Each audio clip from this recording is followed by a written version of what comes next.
You can see that's what's happening in the gallery at the moment. Bottom right hand of your screen, that's the ocean room, that's our meeting room where the 3 o'clock meeting, one of our story meetings, is due to start. Start move on 10, start your walk on 10. Jonathan Q.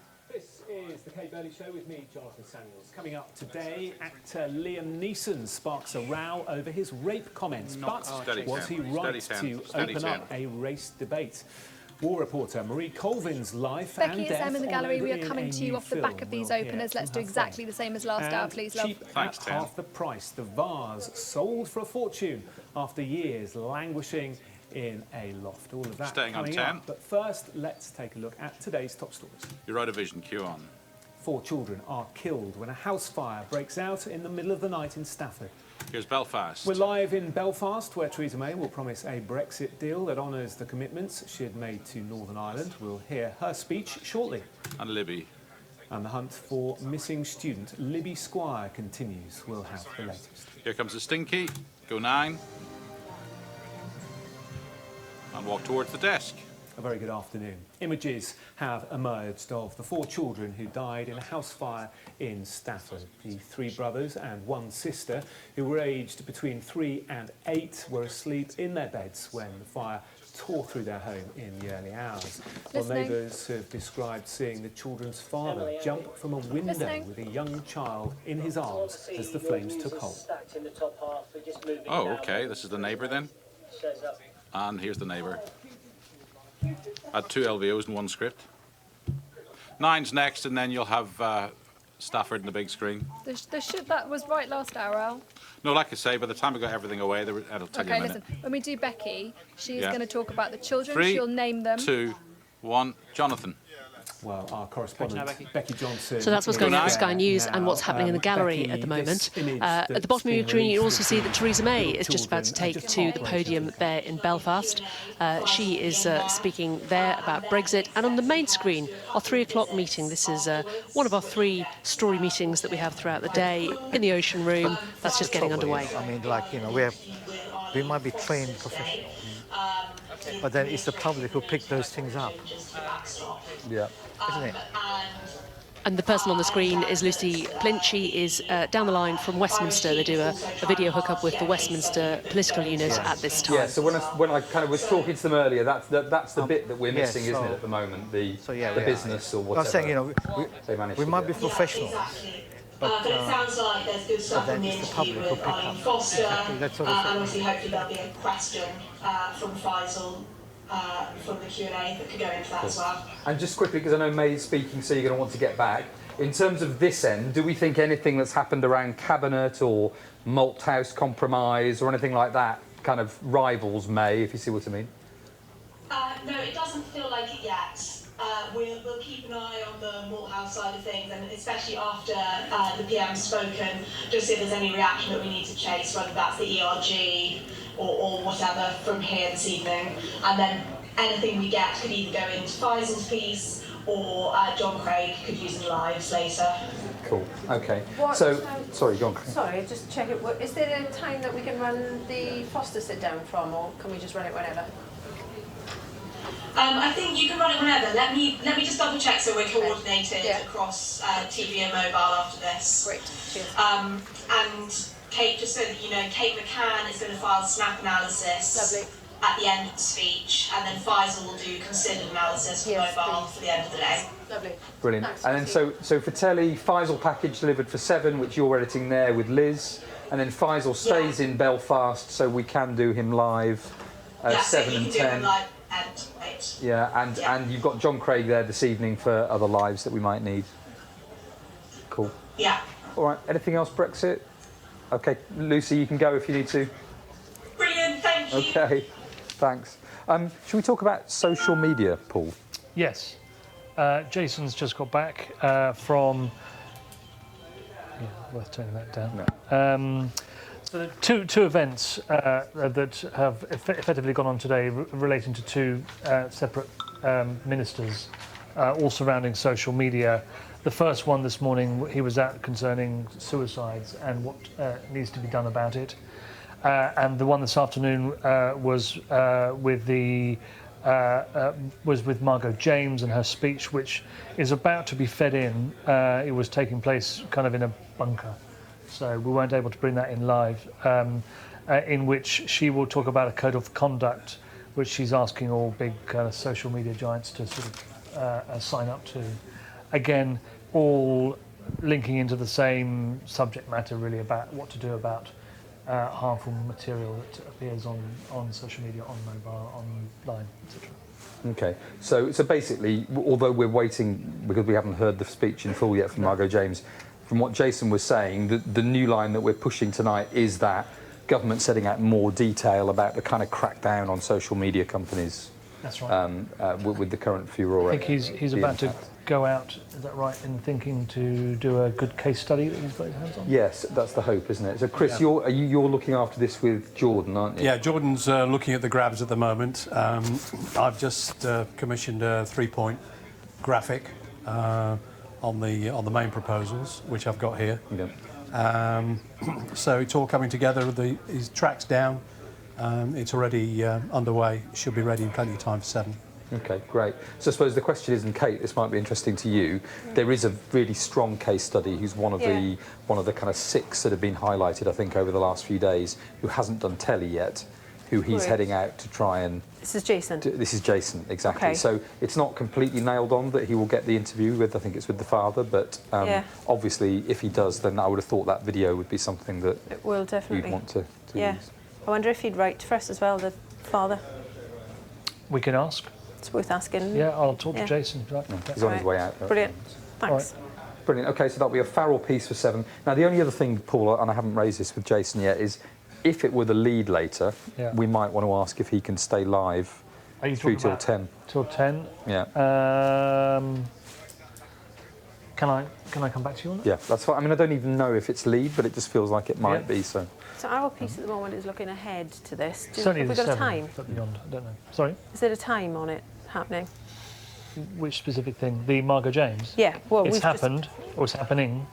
Okay, all right, and I see. But it's pre-recorded, so it's going to be fed in. Okay, there's no speech or nothing like that? It's a speech from Margot James, but it was downstairs in a I see. Right. basement. Okay. So bringing it in live wasn't an option. So, okay, gotcha. So it's all in the can, and okay. They're feeding So we'll it in change shortly. our stuff now then. Yeah. Great. Thanks, Great. Paul. Okay, thank you. So, Andy, should we talk about Donald Trump and Raj Shah and all that kind of stuff? Yes. So, well, they should be doing that interview about now. I had a discussion with Emily earlier about playing that as a slab earlier in the evening, then turning it into as a sort of preview VT. They've got a Democrat strategist coming in anyway as a guest at 6:30. There's also a Republican strategist coming in at 4:30. So the body of sort of stuff is there. I have to say, Emily was keen to maintain the integrity of the interview. So I think there could be some discussions that you've had already. She's already called me. It's fine. Right. It's fine. So basically, this is Raj Shah. He was Deputy White House spokesman. Yeah. So we all heard of Sarah Sanders, and this is basically until 2 weeks ago, her number 2, I think, wasn't it? Yeah. So he's doing an interview with us, pegged to the sky, 30th birthday. But obviously, it's ahead of the State of the Union tonight at 2:30 a.m. whenever it is.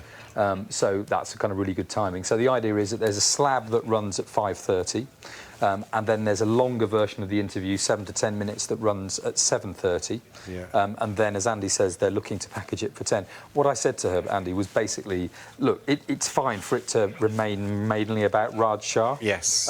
But I suppose the package is more about him reflecting on Trump and, I mean, if necessary, Trump's handling of the media as well as Trump generally, rather than it being she didn't want to turn it into a confected kind of State of the Union look ahead. What's going to be said later. Yeah.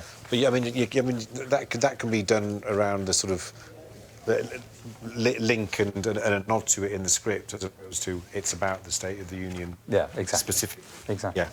Cool. So I think they're aiming to edit all of that in Washington, from what they were saying. Yes. Fantastic. Yeah. All right. So can we make sure, telly-wise, that we run a trail for State of the Union being live at 2:30, obviously through the evening? I'll put that in 2:10 it is. 7 under 10 already. 2:10. Yeah. Thanks, Chris. And Kate, I mean, are you, Raj Shah, will you just look at that yourselves, or are you hoping she writes something up for you? Or? Well, it would be nicer to have a Washington voice on it, wouldn't it? Yeah. Yeah, she's we done can the do interview, that. hasn't she? Yeah. Yeah. Okay, great. Andy, do you want to talk about Venezuela? Yeah, so I'll just what they've got is they've got an interview with a doctor, but it's not really in a conventional sense because actually they're not supposed to be in the hospitals, or this is all sort of being done a little bit under the radar. So it's going to be a little bit sort of fly on the wall type thing. They've also got a couple of videos that the doctor has done himself, and he narrates a little bit. Which is a bit of an explainer, really, on the sort of difficulties that they're facing, which I think will give it a slightly different context and perspective, if you like. But what Stuart and Cameron, they are going into the hospital, but again, under the radar. It won't be with normal camera kit. They're doing it on iPhones, so it's what they get will sort of determine how much of the pre-shot stuff that they use as well. But by the sounds of it, it'll be grim conditions, and it's all going to tie into, you know, Maduro says no, we don't want aid because that signifies the start of an invasion. But actually, you're in desperate need. There are people, whether it be people who've been hit by the regime or whether it's people who life-threatening injuries and they can't get the right treatment for it. It'll be a mixture of that. Okay, brilliant. And that, as usual, he'll edit all of his bits there. So there's nothing of Maduro yet today that we'd need to drop in, or? No, there isn't. I have seen an interview which on one of the agencies, which I think is a new interview. That said, he did an interview Sunday. He did one Monday. It's almost like it's becoming it's like a daily thing, and there is a question which comes up about balance, that we're not just telling one side of the story. That said, you know, we don't really have access to to the other side. No, and certainly the last time he packaged, he used the interview with Spanish TV, or whatever. Yes, he did. Yes, yeah. Okay. Well, Max ran. Can you see that in? It sounds like it's obviously a map intro with a picture of Stuart Ramsey in it. Sure.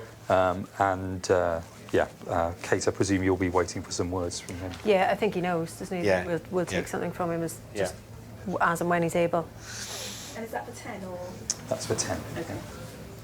Okay, Liam Neeson. Delete is editing for 5 o'clock, so isn't here.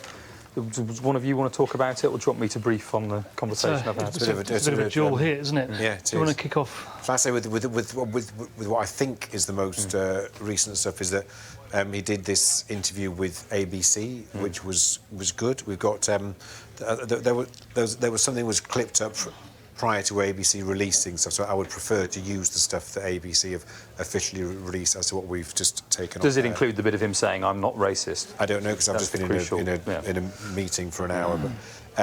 But Hannah went down to try to doorstep him, but what we got was a walking in and a walking out shot. So that came in, and Delete is aware. Yeah. If Delete's here, but anyway. No, she's still there. Yeah, she's editing it for fun. Yeah, NM28 plus that, and yeah, and I think it's the fabulous John Barnes. Yeah, he was really strong. The interview kind of wound him up, and off he went and said what he had to say. Yeah, well, it was rapidly picked up by others. I saw Mail Online had written it up within about half an hour. So. Lots of places have picked it up. He says that Liam Neeson deserves a medal, which is not quite what you would necessarily have expected him to say, but he contextualises it by saying that, you know, he was in this kind of state of mind for about a week, then realised the errors of his ways, and has been honest enough to be upfront about how he felt, and that was good, because we should be encouraging people to be honest and truthful about the thoughts and feelings they have. So, so he takes that stance. Generally, there's lots more to that interview. So I haven't seen the prereq that was done afterwards, but I should. He apparently stayed powerful in the end afterwards. Yeah, he looked absolutely powerful from what I was watching. Yeah. So from talking to them, they're using the GMA stuff, including some challenge from the presenter, Andy, which I don't. Delete didn't tell me whether that was in the bit released to us or not. But I think it's important to see him being challenged. In the way that she does. And then, John Barnes' clip. They've interviewed Dominic Mohan, former, tabloid editor. Chasing Another Voice. PR crisis consultant. Yeah. Now the only other thing is there is a Sky Data poll, which is out, and we don't have the results yet. So we should do that. But it basically asks, was he right to speak out? and whether the comments make you more or less likely to watch his films. So I guess when we get that back, Kate, it'll be the usual liaison over when it gets released. Yeah, OK. Harry's going to write it for us. So we're just watching the afternoon Sky News meeting at the moment. On the right-hand side of your screen, you can just see down there, sitting in the dark, it looks a little bit like. That's Kate McCann. She's one of our political correspondents. She is listening to what is on Sky TV above her, Theresa May there, making notes on her phone because she's going to be doing a live as soon as Theresa May stops talking. So she's just sitting in there in the studio in the quiet, monitoring what is happening. What's happening in the meeting is the evening team are getting together with the news desk and the foreign desk and the mobile teams and the editing teams to just work out what stories they're going to be covering this evening and what format. The afternoons and evenings are often very America heavy because America wakes up at around lunchtime, so American stories do tend to move on a lot through the afternoon and evening output. Who's looking after that? Eva. I know he sent some elements in already about an hour ago or so. He was filming with Savi and Montgomery, her daughter, in Bath, which is quite unusual. So we've kind of filmed them in their school route and grabs in mum and daughter. We've got a graphic in as well, which is like kind of amateur events and cost as well as the NHS. And then we are also doing UNICEF this afternoon. Yeah, and did you manage to resolve the graphic thing that we were talking about earlier? Great, OK. And so we're running that from 7 o'clock? Yes. Yeah, because The Guardian broke the embargo, I think, didn't they, on this story earlier? So. Dan's writing for us as well? He will. And we're all right to just use that whenever then, yeah? Yeah. I think now it's been out in The Guardian. Yeah. OK. OK. Andy, fake news and Diana Magnay? Yes. So Diana's done. She's done a piece which is about how news can be misinterpreted. It starts off with this building collapse following an explosion, in which 39 people died in a town in Russia, and then the following day there was a car explosion and gunfire, and then it all got sort of like rolled into one about this is all about terror attacks and that kind of thing, when one of them could have just been a straightforward accident. And then it gets into sort of rumours about the rumours, who's perpetuating rumours, the Russians blame the Ukrainians, vice versa, this sort of thing. Now, fortuitously, today, there have been 50,000 people have been evacuated from 150 buildings in the Moscow region, and we think it's from false alerts being spread. So it gives it a kind of today peg, if you like. It is written for online, as you'll see. And so she is just tweaking her piece. Did you get anywhere in terms of have bottom top today's where stuff? it was going to? No, because I've been in a meeting for an hour, so I've not.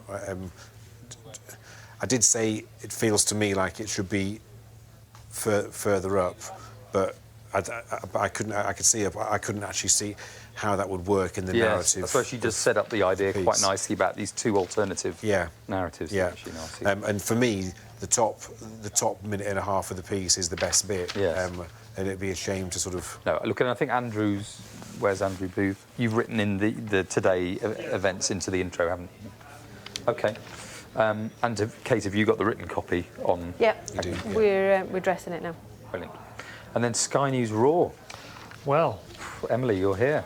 That's the first I've heard of that today. I like it. I don't really know what kind of uptake I'm going to give. Well, we're pulling in the best bits of the day and... Are you, how can I put it, have you had lots of people telling you what they think the best bits are, or have you been picking with Katie? Well, I've asked people to definitely pass along things. But I also have an idea myself from watching this morning what we should include, and obviously getting a good mix across everywhere. So some of the outside locations, Millbank, and everything that's going on here as well.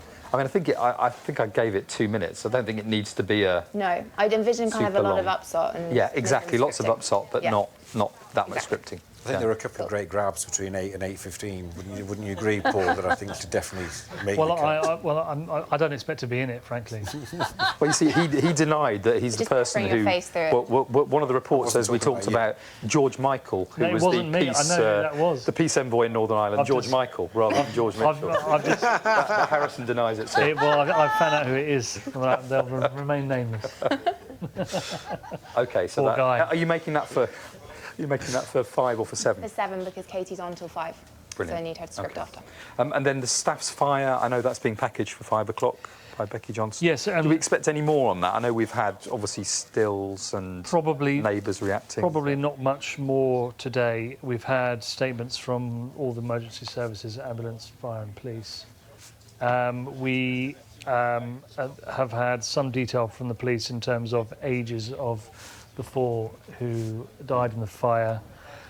We've put, our kind of jigsaw pieces together and worked out who the family is. We, I think, like much of the press and TV, have worked out the family and have found some photographs.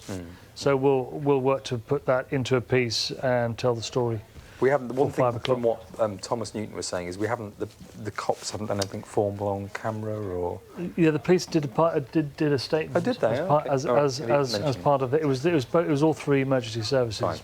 Did a kind of not impromptu presser, but they did a press conference, and it was on the basis of I think a tweet from the police that we now kind of worked out the ages. That all stacked up to what we had previously assumed, and what we'd gathered on digital. Okay. All right. Is there anything else that we're watching? Libby Squire. Sorry? Libby Squire. Yeah, that's yeah. I mean, what there is tonight at 5 o'clock is at Hull University have asked students to gather in solidarity at 5 o'clock, just so the other broadcasters know if they don't already. So we'll be there just to get some vision. I think I don't think the investigation has really moved beyond continuing their lines of inquiry today. Yeah. El Chapo is the other one. The trial. Which, Hannah is down there. The jury's out. Oh, okay. Do we have backgrounders and things? We don't have a backgrounder. No. We've got some picture and we've got some videos. We've got some background material, but we don't have a backgrounder cut. Would Hannah be able to come up live if it happened? Yes. Cool. And then guest-wise, so that people know, we've talked about Raj Shah, which will run at 5:30 and 7:30.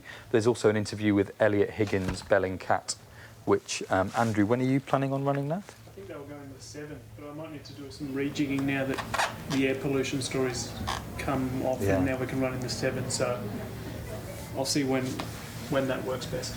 Okay, brilliant. Anything else? All right, thank you very much. Evening team, shall we just head out to do our assignments of stories? So that meeting there, one of our afternoon meetings, the 3 o'clock story meeting, just breaking up. The evening team output editor Nick Phipps there with the foreign desk, Andy Marshall on the foreign desk, Paul Harrison from the home desk. Paul Harrison, a bit of a joker in the newsroom. He's managed to creep into the back of most shots today on Sky News Raw. Says he doesn't expect to be in the piece that goes out later. We shall see. Talking about the deployments, the kind of questions that, interestingly, in there, Nick asking whether Jason Farrell, one of the reporters, can stay late to do a live in the 10. That's the kind of negotiations. Jason may well have been on since goodness knows what time in the morning. Paul Harrison has to then go back and talk to Jason and negotiate what time he can stay on till. Let's cross back to the newsroom. We see Katie Spencer's standing by for us. Katie, we saw Andy Marsh there from the foreign desk in that meeting. Who have you got with you? I can see him walking back to his desk right this minute, so I thought we'd talk a bit about foreign news for a bit, actually. So Justin here is the sort of deputy editor that works with Andy Marsh, who we see in the background, who is just coming back to talk about some of the stories. These guys are working on what's happening on the day, but also there's this whole other section of the foreign team that are working on sort of pre-planning things in advance, and I thought we'd have a quick chat with Caro, who's head of international news. Hiya, Caro. So explain, we know we've seen a lot of the live feed of them working on the desk, doing on the day stuff, but what are you guys doing over here then? Yes, so Andy and Justin are essentially dealing with the day. So what we're doing with today's news, really today, and whether that is on television or on mobile or in whatever digital form. And they are the first port of call for our teams in the field on any given day. And what myself and Sally, who's just walked away, Kirsty and Elo is not here, essentially do is look at all foreign news and what's coming up. I mean, it's a tricky job, isn't it? Working out when to send and sort of whether or not it's worth sending someone to the other side of the world. I mean, there are a few things that come into play when you've got to make those decisions. You know, what is newsworthy? How long does it take to get there? What is the cost? What are you going to get? What equipment you need in order to file for which deadlines, and so on and so forth.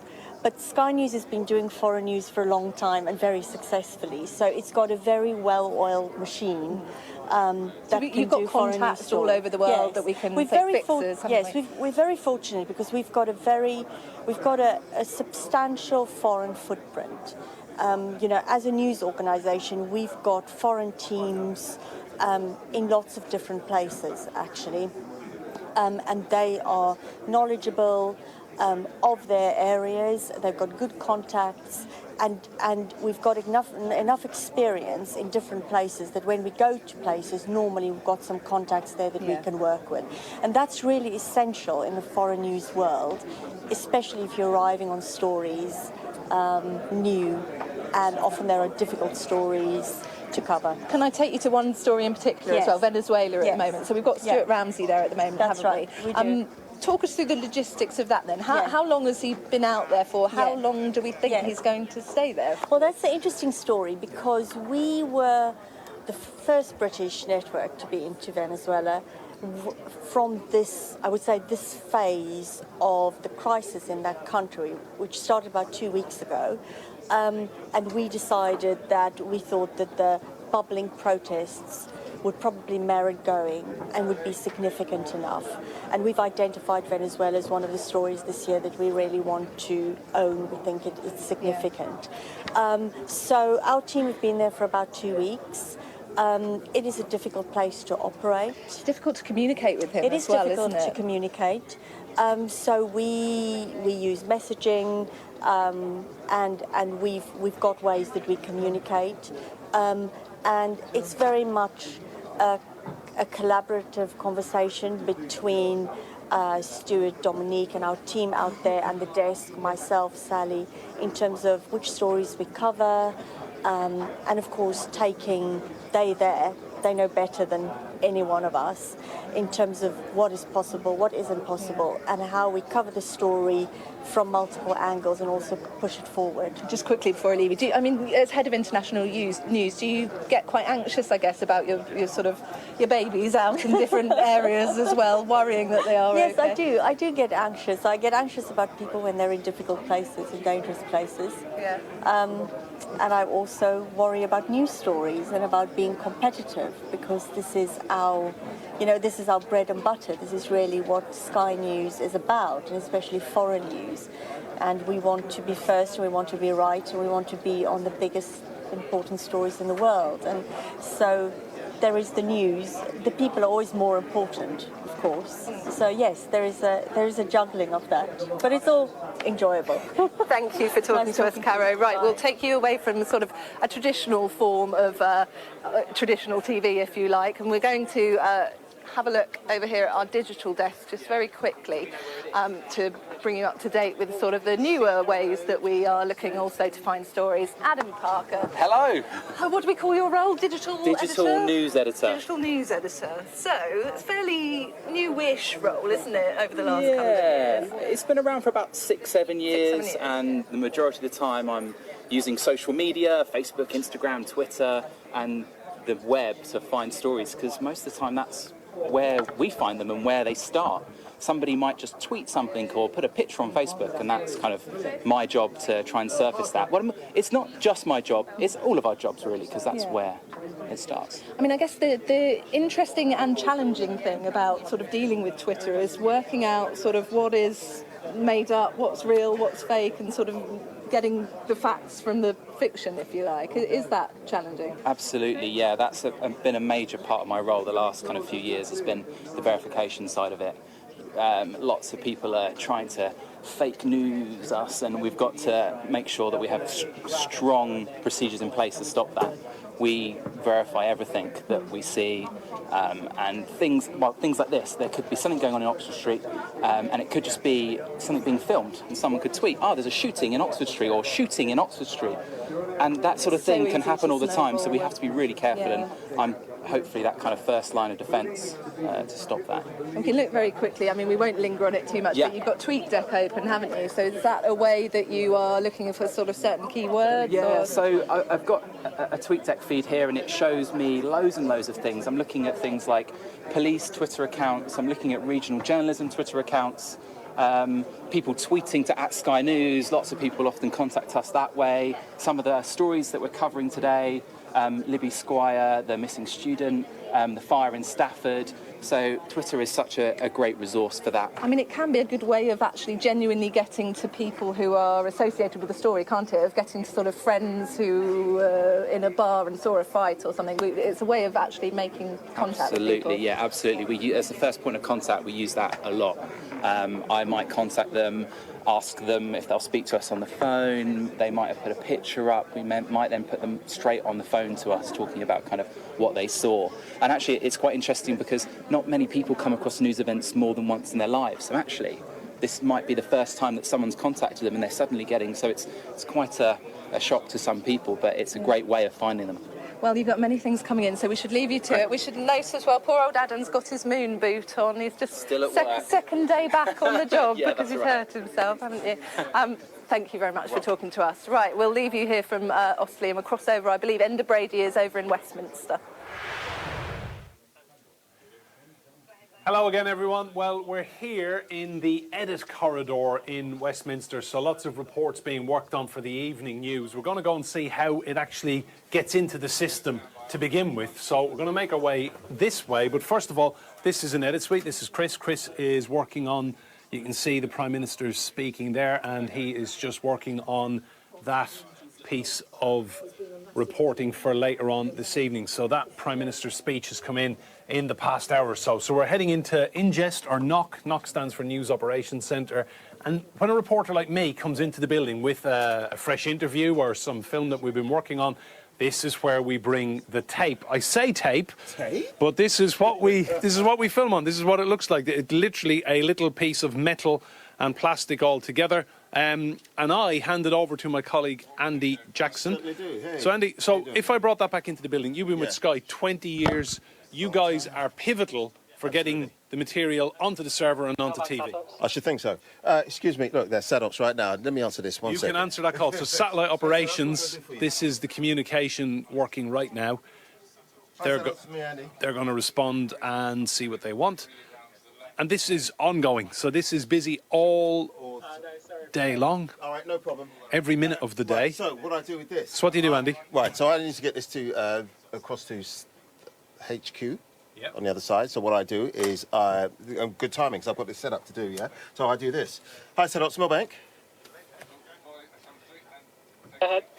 Hey, buddy, I've got an Alistair Harper air pollution eng coming your way, please, on News Monitor 08.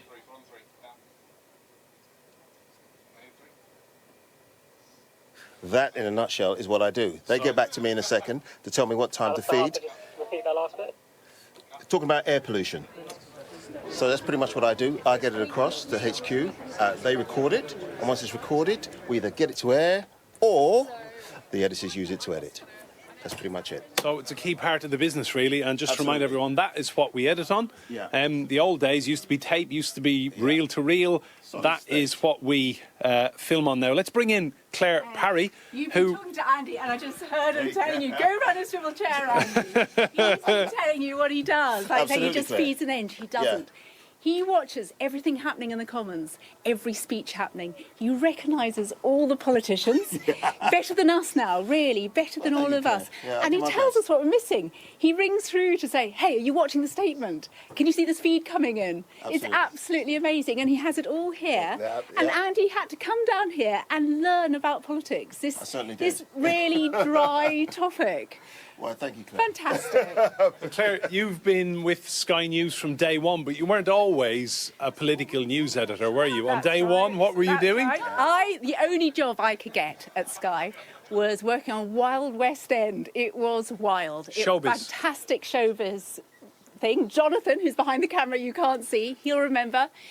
Every day we had an hour of entertainment. It was the most fun. There I was, a young person in Soho, absolutely fantastic, doing that. All I wanted to do was work on the news desk. The news desk, the way to get in was to do the overnight shifts. Anybody watching this should know it's really hard work in news. It's really hard work.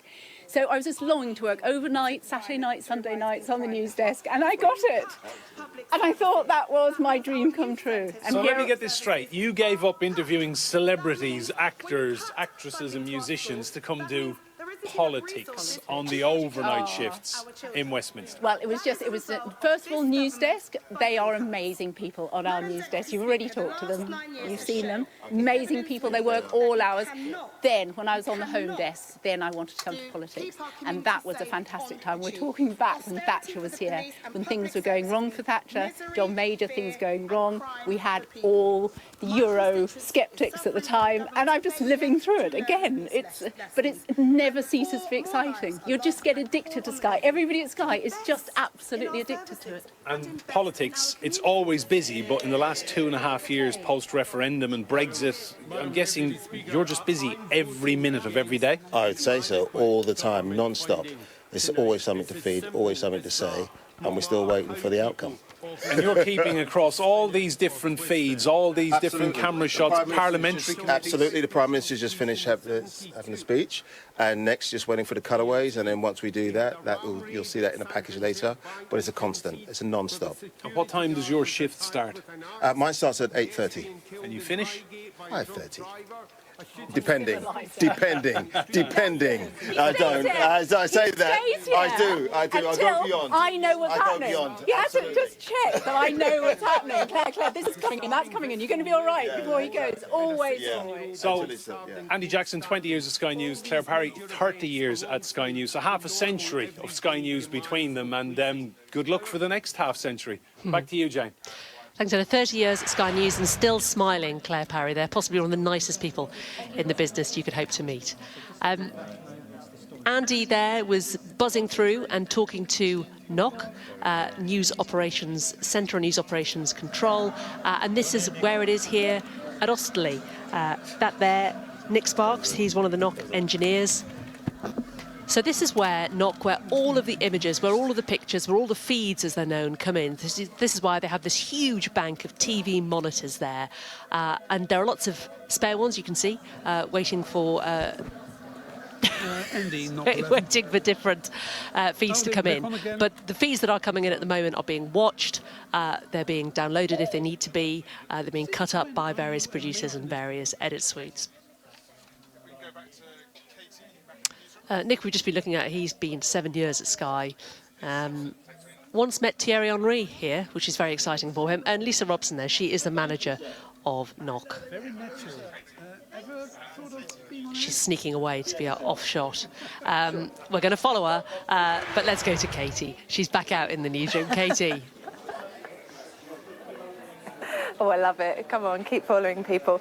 So we're approaching the time of day, what is it, 3:40 almost. So it's a time of day when now, hopefully, we're getting various sort of material coming in, lots of bits of footage from the regions that will go into tonight's packages. And the aim is that we are packaging for 7 o'clock tonight. Nick Phipps is the output editor in charge of the 7 o'clock programme, in charge of the 10. So you're the one that is deciding what content you want in those shows, setting the agenda. And we've heard in the meetings today many of the different stories. Has it changed a lot from the morning meeting that we had to this afternoon? Yeah, well, I suppose by the standards of a kind of moving around day, it hasn't moved around that much.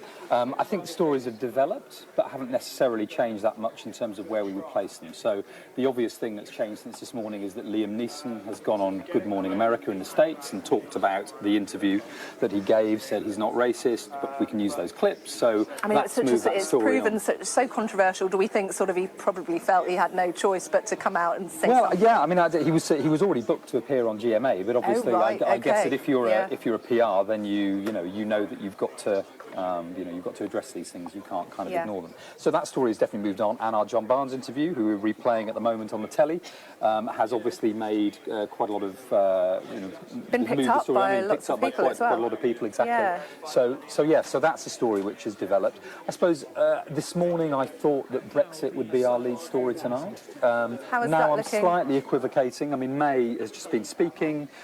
We knew that she was going to. I don't necessarily feel like the story has materially moved on. We now know that she's going to Brussels on Thursday, but that's just a date in the diary. Whereas actually the story that I do like, and I think I'm toying with whether it's the lead tonight, is social media.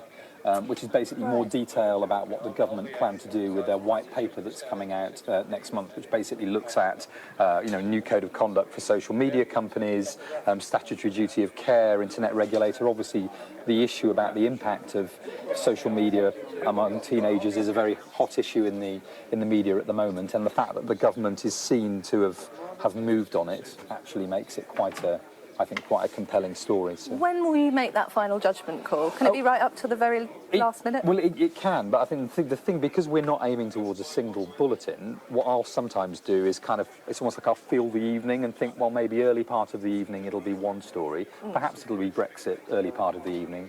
But then by the time we get to 10 o'clock, maybe that's when it will flip around. So you feel the news cycle a bit. May will only have spoken 3 or 4 hours before at 7 o'clock, but obviously by 10 tonight it will feel that little bit older, and we might feel that something else moves its way up to the top. I mean, this is a relatively quiet day for us, do we think? I mean, compared to some of the weeks that you've had a lot of the sort of parliamentary votes come within your time, haven't you? Definitely. So, Andrew, could you get that? Sorry. Yeah, so I suppose it's definitely not a quiet day, because there are days when you feel like you're kind of slightly thinking, what are we going to do to fill the bulletin, and may fill it with interesting stories, whereas actually today we've got loads of them. I mean, it's not one of those days when, there are days that I've come in the last month, 2 months or however long, where you think, is it 2 Brexit packages, 3 Brexit packages, 5 Brexit packages? I mean, and actually tonight it was a relatively easy decision to say it's 1 Brexit package, which is, one Brexit package pleases everyone. So. And I was going to, before I left you, get you to point out your producers, but they're all rather diligently in edit suites at the moment. So you've got lots of empty seats over there, which is, I guess, a good thing. It means this footage is coming in. Yes, I'm always happy when I walk up the edit corridor at about 4:30, 5 o'clock, and I see every edit suite busy. Working it means away.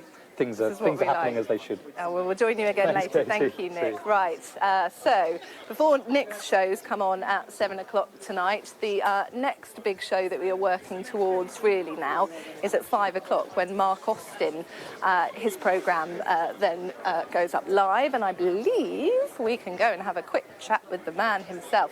Mark, sorry to bother you. I know we are sort of approaching your hours now, aren't we, almost? Approaching my hours. I'll turn the TV down just quickly. So, this time of day, Yes. what are you doing? What are you working Well, on? we're getting ready for the news hour at 5 o'clock, and I'm normally writing a headline openers, they're called here. Are you that hands-on? Do you in fact, actually this sort of... whole thing has been very useful to let me know the kind of place I'm working at now, having just got here. It's given me a real insight into how Sky News works. So you actually script your own No, I have a lines, look. some There's of them? some openers are put in, but it's constantly battling with trying to say something different about Brexit, the B or the word. backstop, or it's a constant battle. So that's what I'm doing at the moment, just trying to, having listened to what Theresa May's had to say, then how do we put it in a way that can be explained? With your show, is it important to you that it sort of feels different? Well, it's very different to the show I used to do, News at 10, for Of instance, at ITM, which was a kind of very crafted bulletin that happened obviously at 10 o'clock at night, so you had the whole day to prepare for it. Here, it's a very different game. It's sort of immediate, it's breaking news. Sometimes you don't know what's going to happen when you go into the studio, which is the exciting thing about it, and it's very different for me. Quite a good time though as well. Well, it is a good time, but it's not a good time, and it's a good time in the sense that a lot of things are happening. Yeah. But it's a difficult time in the sense that you don't have time to sort of analyse what it is, really. Yeah. Sometimes you're going on air and you don't have time to think about the implications or the repercussions. So that's what was nice about having a programme at 10 o'clock at night. It gave you time to be more thoughtful, perhaps, and more analytical. But this is much busier. This is the immediacy. This is breaking news. It's much busier. So I know what people on terrestrial channels will be doing now. People at News at 10, they'll be watching this because they've got nothing else to do, you see. It's just busier here. Yeah. What's on the show tonight? What are the sort of Well, as I say, Theresa May talking about Brexit. She's gone to Belfast. So she's trying to reassure the DUP, trying to reassure businesses in Belfast about the backstop. So we'll be doing that. Faisal Islam's there, so we've got that. We've got the Liam Neeson story, obviously. He's now gone on television in America to explain himself and to apologise. Terrible fire. Obviously, we've got to do that. And we're also looking at suicide and the role of social media in suicide and self-harm, which is a big issue. It's an issue quite close to my heart. The government's made a lot of noise today about doing something about it, but whether they're doing enough about it, I don't know. And we'll be talking to people about that. In fact, we've got a father of someone who his son took his own life in 2014, so he's coming on. So we'll discuss that question. Hard-hitting stuff then. So for an interview like that, will you have sort of prepared roughly? Yes, of course, yes. And also, I think it's one of the issues of our time, social media. Yeah. And, in some ways, the impact on children and young people of social media, it's a social experiment. We don't know where it's going to end. And I think we all thought there was a good side to social media, which obviously there is. But I think there's a darker side, which we are slowly coming to terms with.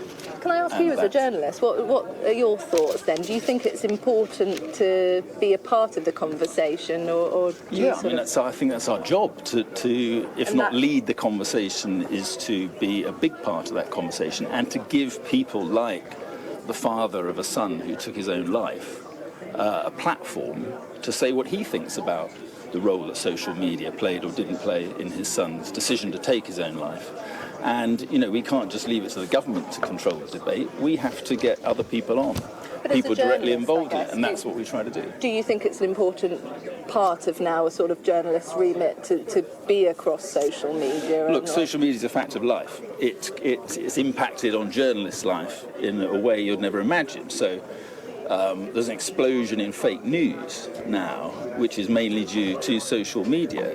Everybody's a publisher, everybody's a citizen journalist.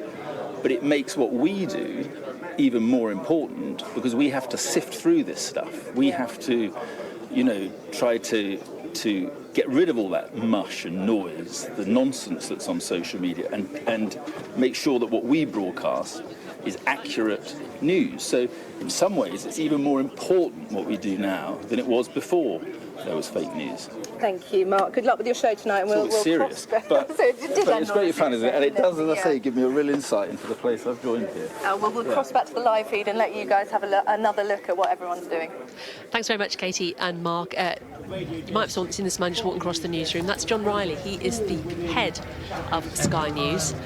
Diminutive figure, quietly slips around the newsroom, always seems to be there if you make a mistake, it seems. He's doing a Twitter Q&A. He's being helped by Liv Maloney from our social media team. We did one a little bit earlier with Sarah Jane Mee. So people are able on Twitter to ask him questions directly, and he's going to answer all.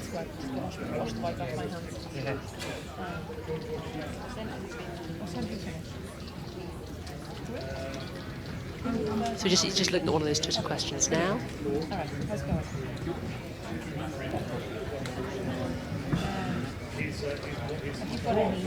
It's not the most riveting telly because we can't hear as well as not really being able to see. And the kind of questions people have asked. One of the questions got asked today is, what's a slab?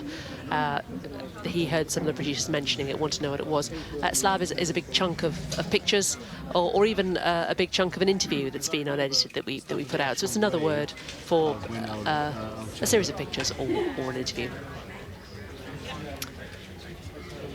Let's cross across to Francesca Stevens. She's the head of daytime output here on Sky News. She's now looking ahead to what's happening early evening here on Sky. So she's be looking at the scripts, looking at ahead also to what possible stories she might want to be covering tomorrow.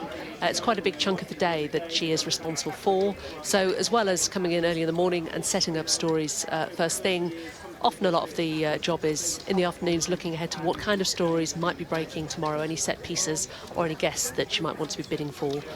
They then liaise with the guest getters and the home desk about availability. There's 2 ways of doing it. Yeah. And this is the home desk. Let's listen in for a bit.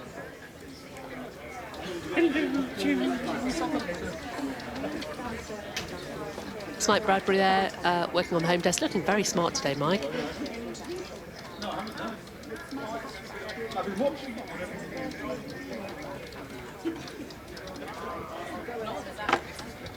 Paul Harrison there using a standing up desk. We've got the options here at Sky. If you want to stand or you want to sit, you could choose whichever's more comfortable for you.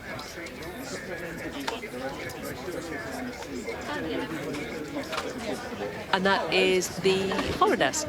We heard from Carol, who runs the international news output, a little bit earlier. This is the lifeline for correspondents out in the field, especially those in dangerous environments.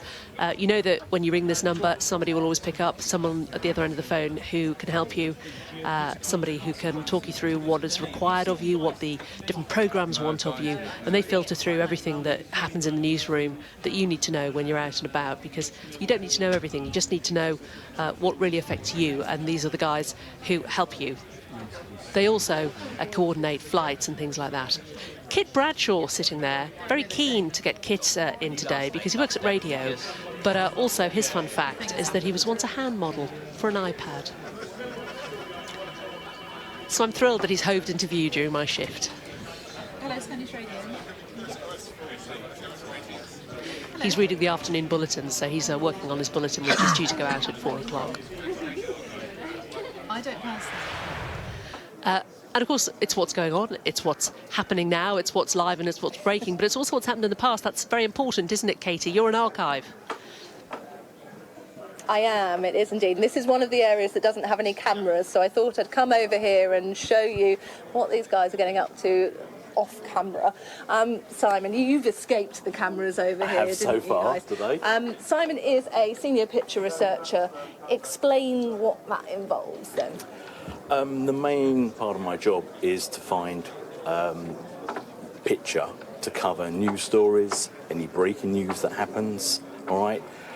Because obviously a lot of the stories we cover now can be a little picture light.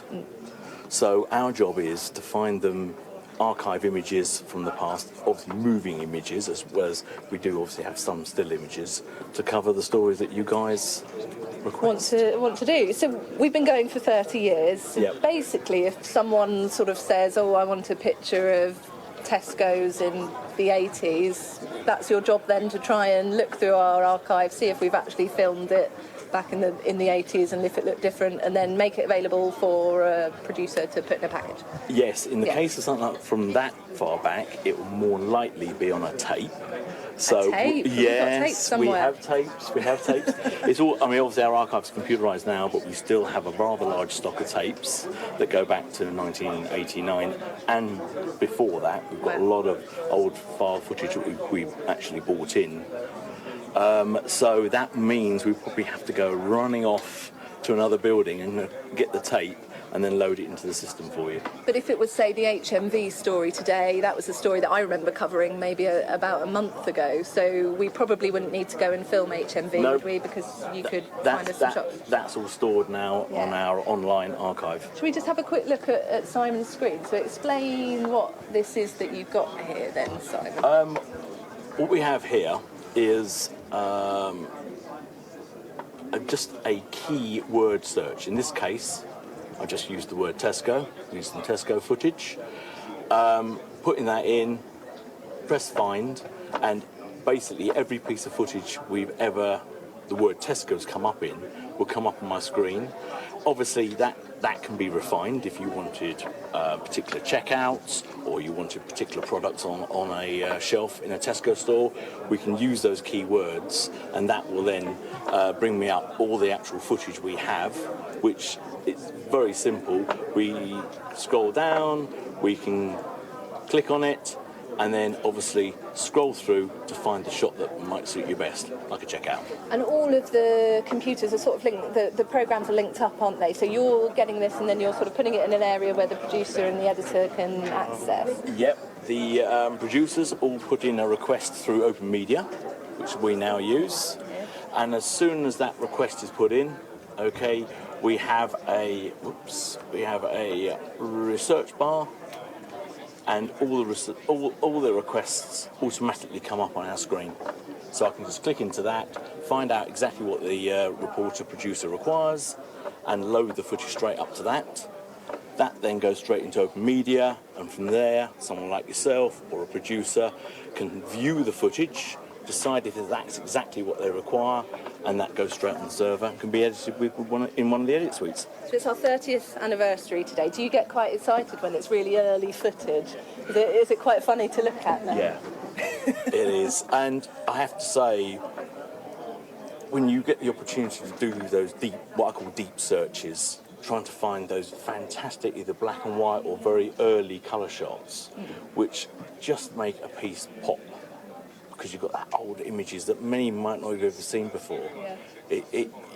You know you really added value to that piece. Yeah. And that's, I'm 17 years working here next month, and I still get that excitement when I can find those fantastic little nuggets that just make a piece just that little bit better. Is the aim then eventually to take everything off tape though, so that it is digitalised? That is the project ahead of us, digitisation project. We've got many years of doing it. It is a lot of material. Yeah. I mean, we only went fully computerised with an actual robot that stores all our material back in the middle of 2009. Wow. So everything from 89 to 2009 is still sitting on tapes. Good luck. Thanks. I think you probably don't have time to be talking to us, Simon, so we better leave you. Thank you. Right, we will let you have a look at what's going in the newsroom. Then what are we approaching? Almost 4 o'clock, so we're going into the next hour. Thanks so much, Katie. Yeah, let's go back to the hour. Familiar faces for those who've been watching for the afternoon. You can see there's Emily Dicker sitting there at the bottom of your screen. She's been producing this afternoon's output. A couple of shout-outs we've got to send out to people watching Sky News Raw today. Jordan Milne, she works on our planning desk. Her mum is ever so excited to see her on the telly. She says she is #OneProudMum. And Lewis Goodall, our political correspondent, apparently his nan has been watching all day. She hasn't left the sofa. So a big shout out to all the parents and siblings and family of those in Sky News who are getting to see their loved ones on the telly for the first time, despite the fact that they come home and talk about the telly at the end of their day every single day. This is the gallery. This is where all of the stories are outputted. This is counting up to the end of the hour. 4, 3, 2, I've 1. got a picture anyway. On the sting. That's handy. 7, 6, 5, 4, 3, 2. Did you say you have recoded it for us? Nice. Yeah. Thanks, Jonathan. Hello. Thanks very much. So Becky, top of the making sure you 4, can we've got some hear us new okay? openers. Yeah. Thanks, Paul. Hiya. Faisal Hayes, making sure you can hear us okay? Hello, Ben.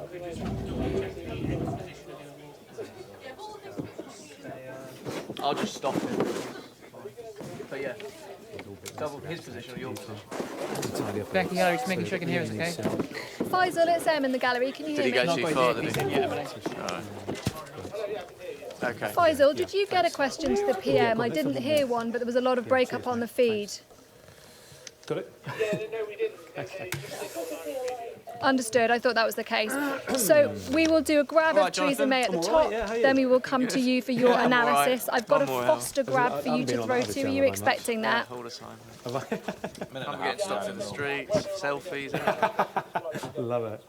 You'll have to get an agent. Can you just do your walk? You're going to do the top. Cameras just wanted to have a quick restore. Because I think I messed it up slightly before. Fine, so if you want it, you throw 2 and you pick up from an Arlene Foster grab, we'll follow you. Will you just tell me when to start walking? 3, 2, 1, start your walk. Blah, blah, blah, blah, blah, blah, blah, blah, blah, blah, blah, blah, blah, blah. Yeah, that's fine. All right. Stop there. And when do I start? Do I start walking after the? When do I start walking? Literally as you start saying this, really. Oh, right at the top. Yeah. So for those who might think that presenters aren't that bright, Jonathan Samuel's there, who is indeed a very bright chap, asking for information about when to walk. So we'll do The a little surreal conversations that I had in news galleries across the world. Great. Also, Jonathan, there's a full From the sublime to the ridiculous, let's cross from the Sky News Gallery to Sky News Radio. We're all very excited to see Kit Bradshaw's hands, aren't we, Katie? 30 then some key points. Then we haven't got your mic, delay Katie. In the wall, OS9. No time to go into detail. We can see his hands, though. 20 seconds. We can see the hands, and that's what we'll watch while Kit does his it's very short. no hands involved. So Kit has to hit exactly 2 minutes. He will start bang on 4 o'clock and he will finish bang on 4:02. Because we're going live to commercial radio stations, so they will opt in for that 2 minutes. Right, we'll be quiet now. Yep.